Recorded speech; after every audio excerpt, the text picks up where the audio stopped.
ரூபாய் அடிப்படையில் 2025-26 நிதியாண்டிற்கான ஒன்றிய பட்ஜெட்டின் வரவு செலவு எப்படி உள்ளது என இப்போது பார்க்கலாம். ஒன்றிய அரசின் வருவாய் முதன்மையாக வரி விதிப்புகள் மற்றும் கடன்களின் மூலம் பெறப்படுகிறது.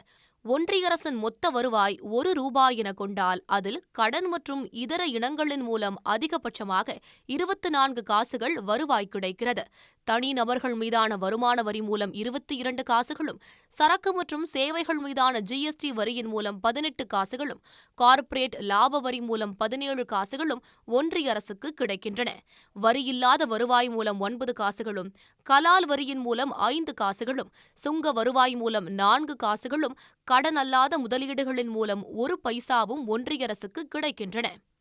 செலவுகளை பொறுத்தவரையில் வரிகளில் மாநிலங்களுக்கான பங்கீடாக 22 காசுகளும், கடனுக்கான வட்டியாக 20 காசுகளும், ஒன்றிய அரசின் திட்டங்களுக்காக 16 காசுகளும் செலவிடப்படுகின்றன. பாதுகாப்பு, நிதி ஆணைய பரிந்துரைப்படி மாநிலங்களுக்கு அளிக்கப்படும் நிதி, ஒன்றிய அரசு பகுதியளவு நிதியளிக்கும் திட்டங்கள் மற்றும் இதர செலவுகளுக்காக தலா 8 காசுகள் செலவிடப்படுகின்றன. மானியங்களுக்காக 6 காசுகளும், ஓய்வூதியம் வழங்குவதற்காக 4 காசுகளும் செலவிடப்படுகின்றன.